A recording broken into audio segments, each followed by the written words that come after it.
귀한 찬양 감사드립니다. 우리 2020년도에는 우리 남선교회가 더욱더 기대가 됩니다. 여러분, 지난 성탄절에 그런 떡국이 나올 줄 어떻게 알았겠습니까? 정말로 진한 국물에 제가 이때까지 먹어본 모든 떡국 중에서 이영진 목사가 끓여준 것 이외에 제일 맛있었습니다.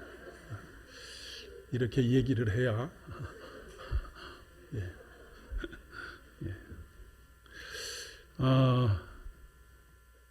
우리 이교선 장로님께서 지난주에 1년에 적어도 분기별로 한 번씩은 음식을 만들어 보시겠노라고 남선교회를 중심으로 그렇게 말씀하시고, 또 남선교회가 자발적으로 주일날 점심을 먹고 설거지도 하겠노라고 그렇게 나서셔서, 그것은 사람이 서로 하자라고 하는 것만으로는 되지 않고 하나님께서 마음에 감동하시고 움직이게 하시고 일하게 하실 때 비로소 가능한 일인데, 하나님께서 우리 교회에 더욱더 새로운 계획들을 가지고 또 2020년을 준비하고 계시는구나 라고 하는 그런 생각을 가지게 되면서 참 마음에 감격이 넘쳐나게 됨을 고백하게 됩니다.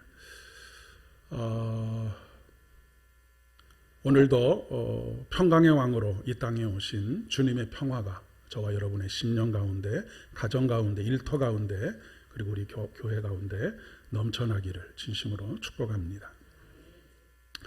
오늘은 2019년의 마지막 주일입니다. 교회력으로는 성탄절 후 첫 번째 주일이기도 하고요. 돌아보니 모든 것이 은혜입니다. 우리 신앙인들이 습관적으로 이야기하는 은혜가 아니라 정말로 지난 한 해를 돌아보니까 모든 것이 은혜인 것을 고백하지 않을 수가 없습니다. 지난 1년을 지내는 동안에 여러분 한 분 한 분을 이렇게 머릿속에 떠올리고 그 삶의 여정들이 어떠했던가라고 하는 것들을 떠올려 보니까 개인에 따라서 참 쉽지 않은 시간들을 지내신 분들 계시고, 상실감을 느끼시는 분들도 계셨고, 육신의 질병으로 큰 아픔과 고통 속에 계시는 분들도 계셨고, 그런 모습 하나하나를 떠올려 보니까 여기까지 우리를 인도하여 오신 하나님의 은혜가 참으로 크고 놀랍구나 라고 하는 것을 다시 한번 고백하게 됩니다. 왜냐하면 그때마다 연약한 우리들을 도우셨기 때문이고요. 그때마다 우리들에게 포기하지 않을 수 있도록 새로운 소망을 끊임없이 불어넣어 주신 분이 하나님이시기 때문에 그렇습니다. 넘어질 때, 주저앉아 있을 때 우리를 다시 일으켜 세우신 분도 하나님이시고, 여기까지 우리를 도우신 여호와 이레의 하나님, 그 하나님을 고백할 수 있도록 하시기 때문에 그렇습니다. 근데 사실 지난 1년 동안 이러저러한 삶의 우여곡절들을 겪으면서 그런 가운데서 우리가 감사하는 일은 쉽지 않습니다. 우리가 교리적으로 아니면 어떤 답을 정해놓고 어떤 순간이라도 감사해, 항상 기뻐해, 쉬지 말고 기도해, 범사에 감사해 라고 하는 것이 교리적으로 이것이 마땅하니까 너희들도 이걸 해야 된다 라고 하는 그런 말씀으로만 들으면 우리 마음속에 죄책감이 불러 일어납니다. 이것은 하나님께서 주시는 마음이 아니라고 하는 것이죠. 하나님께서 지난 1년 동안 여러 가지 어려움 속에서도 하나님께서 도우셨음에도 불구하고 오늘 감사를 고백하지 못한다고 해서 그 당시에 감사합니다라고 말하지 못한다고 해서 하나님께서 이놈 괘씸하다라고 말씀하지 않으십니다. 오히려 그 여러 가지 상황들, 각자가 처해져 있는 여러 가지 상황들 속에서 몸부림치기도 하고 때로는 포기하지만 다시 일으켜 세울 때 또 그 손을 붙잡고 일어나는 그런 모든 모습들을 보면서 오히려 안타까워하시고 힘을 내라고 등 두드려 주시고 위로하시고 격려하시는 분이 우리 하나님이시기 때문에 그렇습니다. 여러분, 우리가 이 하나님의 말씀을 어떤 틀에다 집어넣고 틀을 만들어 놓고 그 틀에 우리를 꾸겨 넣으려고 하면 우리는 끊임없는 죄책감에 시달리게 되어져 있습니다. 그것은 복음의 소리가 아닙니다. 복음은 우리를 진정한 자유와 기쁨과 해방으로 이끌어주는 것이기 때문에 그렇습니다. 오늘 찬송가 32장의 가사말 중에 보니까 봄 같은 기쁨이라고 하는 표현이 있었습니다. 사실 수도 없이 불렀던 찬양인데 이런 표현이 있다는 것을 오늘 찬양을 부르면서 눈에 확 띄어왔는데, 이것이 또 하나님께서 저에게 주시는 그런 마음이라고 생각합니다. 지난 겨울에 그 얼어붙었던 모든 것들이 이제 다시금 생명으로 싹이 나고, 그 생명이 전혀 우리가 기대하지 못했던 아름다운 열매들로, 그리고 아름다운 꽃들로 피어날 것, 봄 같은 기쁨, 이 봄 같은 기쁨이 저와 여러분의 삶에 풍성하게 넘쳐날 수 있기를 진심으로 축복합니다.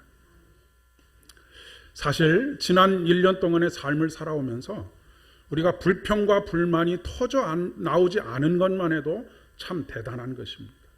낙심과 절망할 수 있는 상황에서 포기하지 않은 것도 참 대단한 일이고요. 그런데 돌아보면 그것조차도 내 힘이나 내 능력으로 그렇게 포기하지 않을 수 있었던 것, 내 몸부림으로 그것을 헤쳐나올 수 있었던 것이 아니라, 내가 잘 참아서 여기까지 인내하고 올 수 있었던 것이 아니라, 그것조차도 하나님의 은혜의 결과라고 하는 것을 고백하게 됩니다. 그래서 사도 바울은 그렇게 고백하고 있지요. 나의 나된 것은 하나님의 은혜입니다.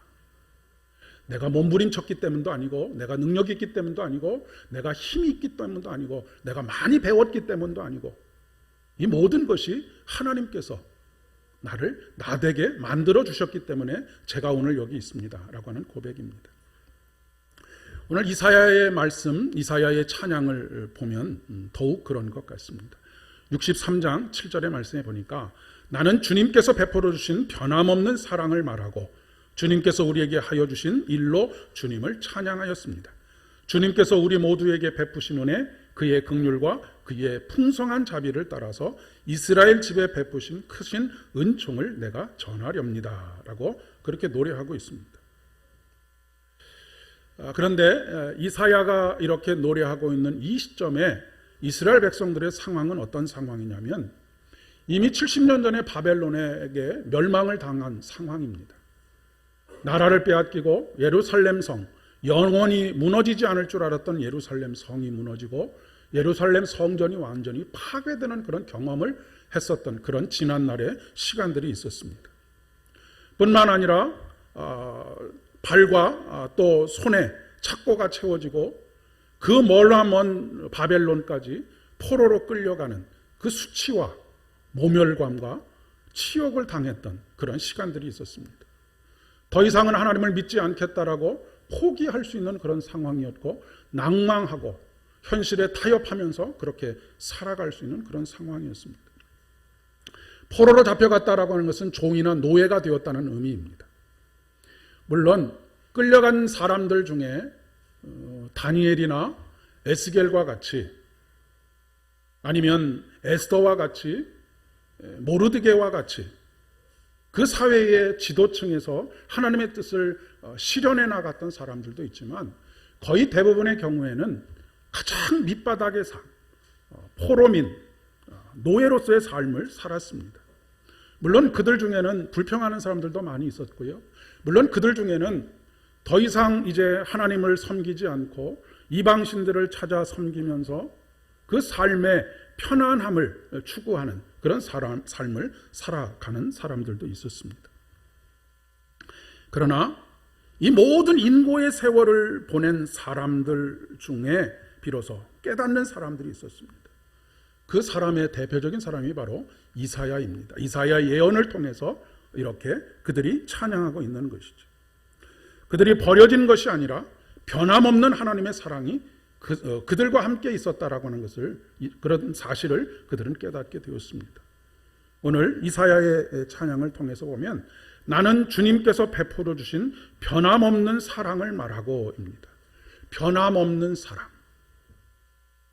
하나님께서 변덕스러우셔서 이때는 사랑하셨다가 저때는 사랑하지 않으셨다가, 사랑하지 않으실 때는 어려움을 당하고 사랑하실 때는 어려움을 면하고 이런 것이 아니라, 하나님께서는 바벨론에게 멸망을 당하는 그 순간도, 포로로 잡혀가는 그 순간도, 70년 동안 포로 생활을 하면서 눈물 나는 시간을 보내는 그 모든 순간 가운데 하나님께서 변함없는 사랑으로 그들을 주목하여 보시고 그들을 지켜주시고 그들의 삶을 보존시켜 주셨다라고 하는 것을 이사야가, 그리고 하나님께서 훈련시키셔서 이 모든 삶의 과정들 속에서 깨닫게 하신 하나님의 사람들의 입을 통해서 찬양하게 되는 것이 바로, 나는 주님께서 베풀어 주신, 과거 70년 동안 베풀어 주신 변함없는 사랑, 과거 1년 동안 베풀어 주신 변함없는 그 사랑, 그 사랑을 찬양합니다. 그리고 그 모든 과정들 속에서 주님께서 우리에게 하여 주신 일로 주님을 찬양합니다. 그러니까 그 70년 동안 하나님께서는 아무것도 하지 아니하시고 이스라엘을 버려두신 것이 아니라 그 70년의 역사 속에서 하나님께서 하신 일, 그 일이 얼마나 크고 놀라운지를 비로소 깨닫고 그분을 찬양한다라고 그렇게 이야기를 하고 있습니다. 그리고 그 감격을 자기만 가지고 있는 것이 아니라 이스라엘 집에 베푸신 크신 은총을 내가 전하렵니다. 모든 사람들에게 전하고도 남을 만한 그런 믿음의 단단한 고백. 우리가 우리 마음속에 확신이 없으면 다른 사람에게 이야기하기가 어렵습니다. 그런데 지금 이사야와 이 불같은 연단을 통해서 하나님께서 어떻게 이 민족에게 역사하셨는지를 깨달은 그 사람들은 마음에 그것이 확신을 가지게 되었고 그것을 다른 사람들에게 담대하게 이야기할 수 있는, 자랑할 수 있는, 모든 사람들이 하나님을 함께 찬양하도록 초청하도록 하는 그런 지경의 고백을 하고 있다는 그런 이야기입니다. 앞서서 말씀드린 것처럼 지난 우리의 일련의 삶이 결코 순탄하지 않았습니다. 각 개인 간의 차이가 있지만 어찌되었든지 간에 이런 일도 있고 저런 일도 있고 눈물 나는 일도 있고 여러 가지 일들이 있었습니다. 그러나 하나님께서 오늘 우리들에게 이 모든 과정들을 통해서 우리의 영안을 여시고 그 모든 과정 속에서 변함없는 사랑으로 우리를 이끌어 주신 그 하나님을 깨닫게 하시고 고백하게 하십니다. 하나님은 계획하시고 준비하시고 일하시는 하나님이십니다. 우리 개신교 신앙의 가장 중심에 있는, 그리고 특별히 장로교 신앙의 중심에 있는 것이 뭐냐면 하나님의 섭리하심입니다. 하나님의 섭리하심이라고 하는 것은 하나님께서 계획하시고 또한 일하시는 그 모든 과정들, 준비하시고 계획하시고 일하시는 이 모든 과정을 통해서 합력하여 선을 이루십니다라고 하는 그런 고백이 바로 하나님의 섭리하심 속에 있는 것입니다. 하나님께서 세상을 창조하실 때 인간을 먼저 창조해 놓으시고 인간의 부족한 필요들을 채워가신 하나님이 아니시고요, 여러분이 잘 아시는 것처럼 빛이 있으라 하여 빛이 있고 해와 달을 만드시고 별들을 만드시고 바다와 육지를 가르시고 공중의 새들을 만드시고 바다의 고기들을 만드시고 육지의 채소들을, 모든 각종 식물들을 만드시고 모든 것을 완벽하게 만들어 놓으신 이후에 누구를 만드시냐면 한 사람을 만드십니다. 하나님께서는 철저하게 준비하시고 계획하시고 실행하신 후에 사람에게 이것을 복으로 주셨다는 말씀입니다. 여러분, 인간이 인생 가운데서, 아담이 인생 가운데서 가장 첫 번째 만난 날이 어떤 날인 줄 아십니까? 안식일입니다.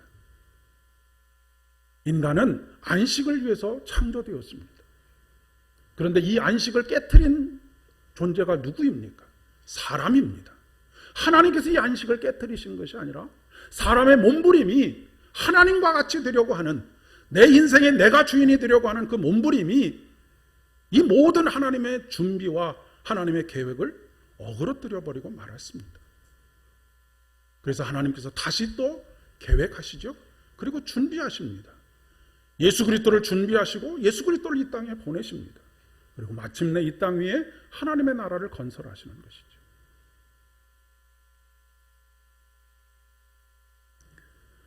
때로는 하나님께서 준비하시고 계획하시는 그 시간들이 우리에게 오랜 인내의 시간들을 필요로 할 때가 있습니다.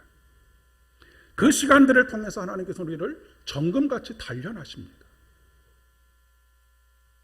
그리고 마침내 하나님께서 오늘 말씀에 보면, 이사야서의 말씀에 보면 그들은 나의 백성이며 그들은 나를 속이지 않는 자녀들이다 라고 그렇게 말씀하고 계십니다. 하나님께서 이스라엘 민족이 바벨론 70년의 세월 속에서 정금같이 단련하신 후에 그들을 향하여서 뭐라고 말씀하시냐면, 그들은 나의 백성이며 그들은 나를 속이지 않는 자이다. 그 얘기는 마음속에 거짓이 없는 사람이라는 그런 의미입니다. 여러분, 사단은 누구입니까? 사단은 속이는 영입니다. 속이는 자입니다. 뱀이 간교하다 할 때 그 간교하다라고 하는 의미가 무엇이냐면 속인다라고 하는 의미를 가지고 있습니다. 그런데 이렇게 70년의 세월들 속에서 하나님께서 우리가 인고의 세월들, 어려움의 시간들을 통해서 하나님께서 우리에게 궁극적으로 원하시는 그리스도의 모습이 있는데, 그것이 바로 속이지 않는 자녀들, 순결한 그리스도의 신부가 되는 것입니다.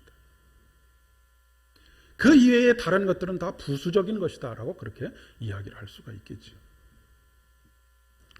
거룩한 신부, 하나님의 순결한 백성이 되는 과정에는 반드시 단련의 과정이 필요합니다. 우리 인생에 이런 일들이 찾아왔을 때 어떤 사람은 하나님께서 나를 정금같이 단련하셔서 순결한, 속이지 않는 하나님의 백성이 되게 하려고 하시는구나 라고 생각하고, 그 모든 것들을 인고의 시간 속에서 견뎌내는 분들이 계신가 하면, 반대로 이런 인생의 어려움들이 찾아왔을 때 하나님께서는 왜 나를 돕지 않으시느냐고, 하나님께서는 왜 나와 함께하지 않으시느냐고, 내가 그동안 섬겨왔던 그 하나님은 무능한 하나님이 아니시냐고 그렇게 불평과 불만을 입에 달고 살아가는 사람들도 있습니다. 어떤 삶을 살 것이냐 하는 것은 저와 여러분의 선택에 달려 있습니다. 그러나 그 선택에 대한 열매는 하늘과 땅 사이의 차이를 보여주고 있다라고 하는 것을 기억하실 수 있기를 바랍니다. 아무쪼록 사랑하는 여러분, 2020년에는 믿음의 사람들이 되실 수 있기를 바랍니다.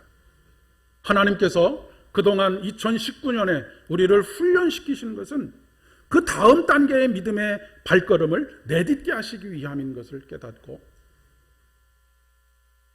믿음으로 경주하셔서 저와 여러분을 위해서 준비된 영광의 면류관, 생명의 면류관, 의의 면류관을 차지하시는 여러분들 되실 수 있기를 진심으로 축복합니다. 성탄절 후에 첫 번째 맞이하는 주일입니다. 예수님께서 이 땅에 태어나신 후에 온갖 축하와 축복의 이야기들이 마태복음 1장에 기록이 되어져 있습니다. 누가복음에도 기록이 되어져 있죠. 목자들이 찾아오고 동방의 박사들이 찾아오고 양떼들이 함께 노래하고 하늘의 수많은 별들이, 하늘의 천군 천사가 축하하고 축복하는 시간이 다 지나가고 그 다음에 이제 꽃길만 펼쳐질 것 같은데 우리의 기대와는 달리 예수님은 나그네의 삶을 시작하게 됩니다. 일종의 난민의 삶을 시작하고 있는 것이죠. 애굽으로 피신을 해야만 하는 그런 상황이 되었습니다. 헤롯 왕이 유대인의 왕이 태어났다는 소식을 듣고 자기가 왕인데 또 다른 왕이 태어났다고 하니까 자신의 왕위가 위협을 당할까 봐 하는 그런 그 위기감이 들었던 모양이죠. 그래서 광기를 일으킵니다. 동방 박사들에게 분명히 예수님이 어디에서 태어났는지를 알려달라고 그렇게 부탁을 했는데도 불구하고 동방 박사들이 천사의 소리를 듣고 헤롯에게 알리지 않고 자기의 나라로 돌아간 것을 깨닫게 되자 베들레헴 부근에 있는 2살 이하의 모든 아이들을 다 죽이라고 명령을 합니다. 여러분, 이것이 무슨 날벼락입니까? 마을 곳곳에서 어미들의 통곡 소리가 끊이질 않고 있습니다. 여러분, 부모의 입장을 한번 생각을 해보십시오. 축복받고 태어난 아이, 그 아이에게 모든 기대와 소망을 품고 이 아이를 어떻게 키워가야 될지에 희망에 부풀어 있는 부모. 그런데 어느 날 헤롯 왕의 단 한마디에 그 아들을 빼앗기고 그 아들이 죽어가는 모습을 봐야 하는 어미의 심정. 그 어떤 말로도 위로가 되지 않을 것입니다. 그런데 오늘날에도 이런 일들이 수도 없이 일어납니다. 아침에 밝게 웃으면서 출근한 아들이 회사에서 불의의 사고로 돌아오지 못하는 일들, 아직 20살도 되지 못한 꽃다운 고등학교 학생이 그렇게 사고를 당해서 속절없이 죽음을 맞이했다는 소식을 듣는 어미들이 이 땅에 얼마나 많이 있는지 모르겠습니다. 어떤 이들은 음주운전으로 인해서 급작스럽게 죽음을 맞이하고 남겨진 그의 남편 혹은 그의 아내, 그의 자녀들, 이런 일들이 우리 주변에서 비일비재하게 일어나고 있지 않습니까? 무슨 위로인들 그들의 위로가 되겠습니까? 열심히 공부해서 그 들어가기 어렵다는 연구소에 들어가서 연구를 하다가 회사에서 제대로 관리하지 못해서 백혈병으로 죽어가는 연구원들의 소리들, 이런 소리들이 매일매일 우리의 신문을, 매일매일 우리의 TV의 뉴스를 차지하고 있는 세상이 바로 우리가 살아가고 있는 세상입니다. 헤로당에 의해서 날벼락 같은 소리를 듣는 어미의 통곡과 같은 통곡들이 세상 이곳저곳에서 끊임없이 중단되지 않고 벌어지고 있는 세상입니다. 우리에게 닥치는 어려움이나 슬픔에 있어서 경중의 차이는 있을 수 있겠지만 우리의 삶의 일상에서 누구나 경험할 수 있는 가능성을 가지고 있는 일들입니다. 예수님을 믿는다고 해서 이런 일들이 비껴가지 않습니다.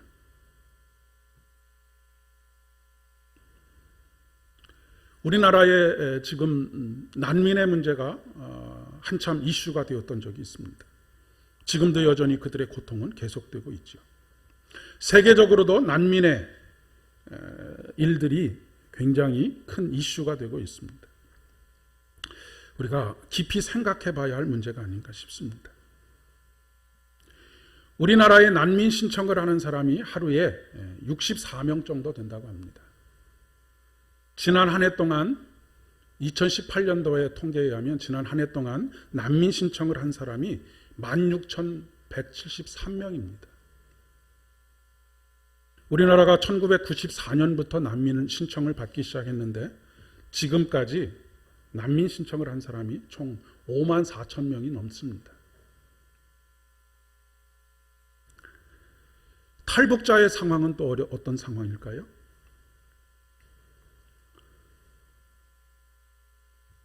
탈북자가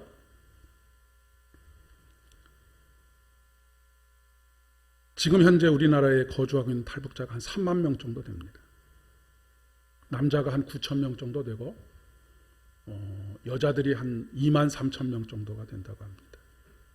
환난을 당한 이들입니다. 난민들을 만나면 예수님께서 뭐라고 말씀하셨을까? 뭐라고 말씀하셨을 것 같습니까? 얘들아, 나도 한때는 난민이었단다. 종교적인 박해, 정치적인 박해를 피해서 애굽으로 도망가셨던 그 난민이었다라고 그렇게 말씀하지 않으실까 싶습니다. 오늘 누가 그들의 위로가 될 수 있겠습니까? 난민들의 위로가 누가 될 수 있겠습니까? 난민을 경험했던 예수님께서 그들의 위로가 되지 않으셨겠습니까? 누가 그들의 힘이 되어줘야 할까요? 바로 교회이고 그리스도인들입니다. 우리는 자꾸 조건을 따지고 자격을 따지는데 여러분이 예수님께 용서를 받고 그분의 자녀로 받아들여진 것이 여러분의 자격을 갖추었기 때문이고 조건을 충족하셨기 때문입니까? 그렇지 않습니다. 하나님께서는 우리를 이유를 분문하시고 우리를 받아주셨습니다.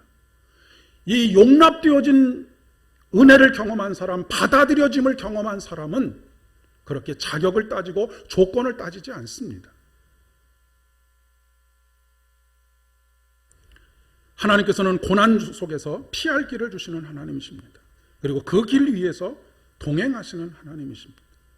하나님은 속수무책으로 대책을 가지지 않으시는 하나님이 아니시고, 아까도 말씀드렸지만 하나님께서는 계획하시고 준비하시고 일하시는 하나님이십니다. 인간의 죄악으로 인해서 하나님의 계획이 어그러지시면 거기서부터 다시 하나님께서 준비하시고 계획하시고 일하시는 하나님이십니다. 그러니 여러분, 우리의 죄와 허물과 우리의 실수와 다른 사람들의 허물과 실수로 인해서 일이 어그러졌다고 해서 우리가 좌절하고 절망하고 포기할 이유가 없습니다. 왜냐하면 하나님께서는 넘어진 바로 그 자리에서 다시 일하시기 시작하기 때문입니다. 준비하시고 계획하시고 하나님께서 일하십니다.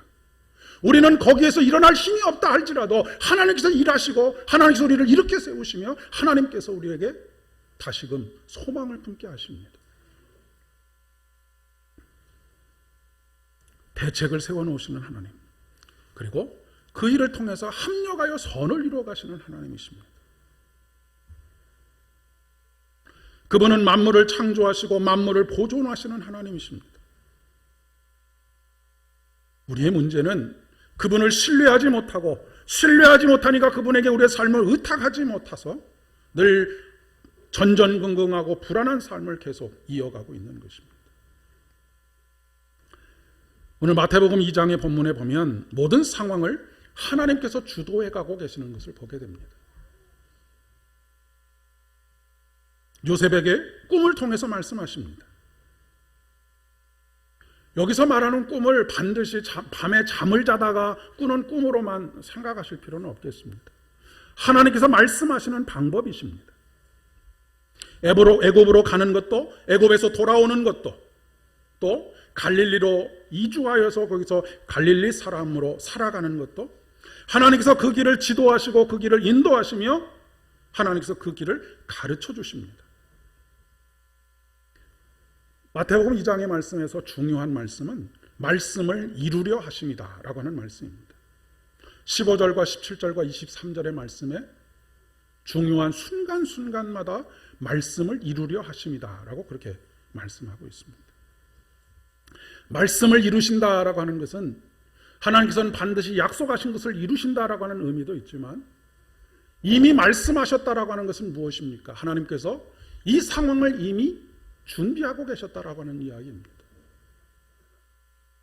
여러분, 우리의 준비는 미약할 수 있습니다. 우리의 준비는 부족할 수 있습니다. 그러나 하나님의 준비는 온전하시고 완벽하십니다.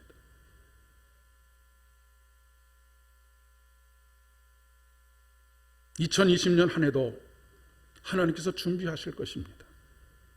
여러분의 삶을 위해서, 여러분의 가정을 위해서, 여러분의 일터를 위해서 하나님께서 준비하실 것입니다. 고아처럼 내버려 두지 않으실 것입니다. 오히려 고아와 같은 인생의 아버지가 되어주실 것입니다.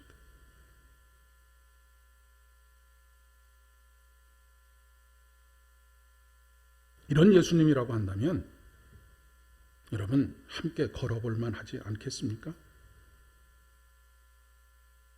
그 길이 험하고 멀더라도 말입니다. 해바라기라고 하는 그 듀엣이 불렀던 행복한 사람이라고 하는 노래의 가사말에도 그런 말이 있지요. 내가 가는 길이 험하고 멀더라도 그대 함께라면 나는 좋겠네. 사랑하는 여러분, 행복한 사람은 어떤 사람이냐면 그대와 함께 걷는 사람입니다. 여기서 말하는 그대는 우리 주님, 곁에 계신 것만으로도 우리의 위로가 되시는 주님, 세상 끝날까지 임마누엘로 우리 곁에 계시겠다고 약속하시는 그 주님, 그리고 그 주님을 믿는 사랑하는 우리 성도들이 함께 그 길을 걷는다면 이보다 행복한 일이 어디 있겠습니까? 그 길 끝에 감사와 찬양과 경배가 기다리고 있습니다. 영광의 면류관이 기다리고 있습니다. 우리 함께 이 길을 걷고 싶습니다. 2020년도 이러저러한 어려운 일들도 있겠지만 우리 곁에 계시고 우리의 위로가 되어주시는 그분과 함께 그 길을 걸어가고 싶습니다. 우리의 고난을 아시고 우리의 삶을 위로하시고 우리의 삶을 새롭게 세워가시는 주님만 계시면 다른 것은 그렇게 필요치 않습니다. 사도 바울은 이렇게 이야기합니다. 자녀이면 또한 후사 곧 하나님의 후사요 그리스도와 함께한 후사니 우리가 그와 함께 영광을 받기 위하여 고난도 함께 받아야 될 것이니라. 생각건대 현재의 고난은 장차 우리에게 나타날 영광과 좋게 비교할 수 없도다. 사랑하는 여러분, 지난 한 해도 그랬던 것처럼 2020년 한 해도 우리가 깨닫든지 깨닫지 못하든지, 우리가 감사하든지 감사하지 못하든지 순간순간 하나님께서 우리의 삶의 은혜로 채워가실 것입니다.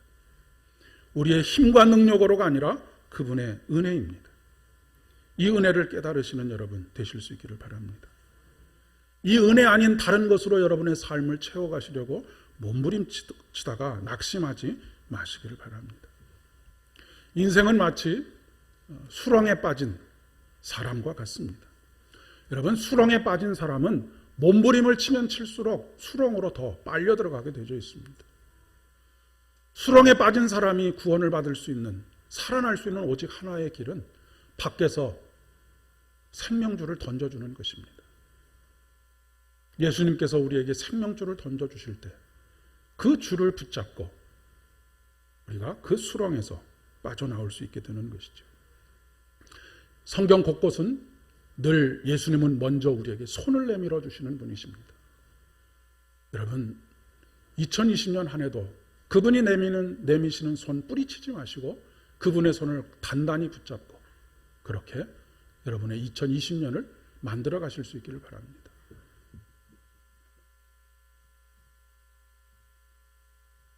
너희가 그 은혜를 인하여 믿음으로 말미암아 구원을 얻었나니 이것이 너희에게서 난 것이 아니요 하나님의 선물이라. 이 은혜의 원리에 따라서 살아가게 되면 선물 같은 인생을 살게 됩니다. 억지로 되지 않는 일들을 되게 만들어서 그것을 내 손에 쥐기 위해서 모든 것을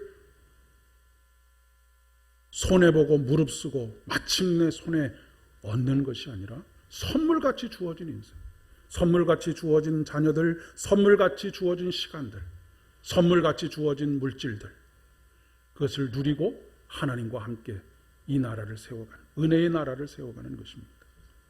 2020년은 반드시 은혜의 원리로 살아가실 수 있기를 바랍니다. 함께 기도하겠습니다.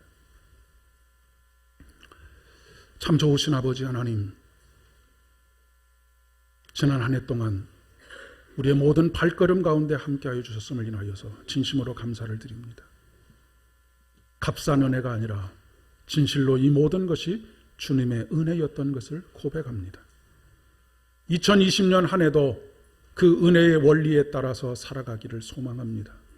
주님이 내미시는 손 붙잡고 주님께서 이끄시는 대로, 인도하시는 대로 함께 걸어가는 동안에 때로는 깨닫고 하나님을 찬양하며 감사할 때도 있겠지만 우리가 낙심하고 좌절하고 불평하는 그 순간에도 우리를 싫다고 말씀하지 않으시고 우리를 판단하고 정죄하지 않으시고 오히려 낙심하고 있는 우리들을 품에 안으시고 우리를 깊이 품어주시는 하나님의 그 품을 누릴 수 있도록 은혜를 더하여 주시옵소서.